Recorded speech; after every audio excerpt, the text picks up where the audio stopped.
صبايا، وهلأ كمان وصلتني طلبيتي الثانية. أنا مندوبة. طبعا اللي متابعني من قبل بيعرف إنه أنا مندوبة، ببيع ألبسة وببيع أدوات مطبخ وكل شي. روحوا شوفوا فيديوهاتي بالصفحة من قبل أنا شو ناشرة. هلا بدي أفتح الطلبية وأورجيكم شو وصلني. طبعا هذا الطلبية اللي وصلتني من معرض كارديلين اللي بيعرف. شوفوا صبايا، عن جد تغليف كتير كتير حلو. شكرا من معرض كارديلين.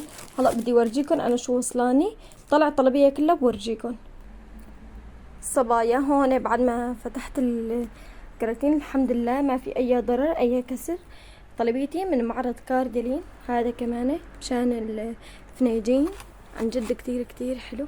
بكرة بتشوفوا لما بدي احطه بالمطبخ وحط الفناجين لحالكم تشوفوا. تابعوا لي فيديوهاتي مشان تشوفوا كل شي عم بنشره. هدول كلهم علب التوابل. وفي هون هدول الكتب اللي بيحطوهم هيك منظر فوق الطاولات. وعن جد شوفوا على التغليف قديش حلو الحمد لله ما في اي ضرر. حاطين لي اياه هيك بالفلين ومغطينه كمان بالفلين هيك بهذا الشكل وحاطينه بالكرتونه. هدول طابليتات للولاد. طابليت السحري اللي هيك ترسمي اي شي مثلا تكتبي وعلى كبسة واحدة بينمسح كلياته. وهون عندي هدول تواصل بوظة. عن جد كتير كتير حلوين عجبني. وهدول الصواني صبايا هذا الشكل بيجوا هيك. هدول الحمد لله ما في اي ضرر فيهم. هدول 5 صواني انا موصيتهم. طلبيتي هي كلياتها.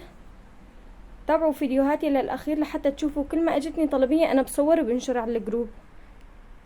اللي بتحب تتواصل معي لحتى توصي انا مندوبة ببيع كل شي يعني. شكرا لتفاعلكم معي ولمتابعتكم وبتحطوا لي لايك واشتراك. شكرا كتير كتير لكم.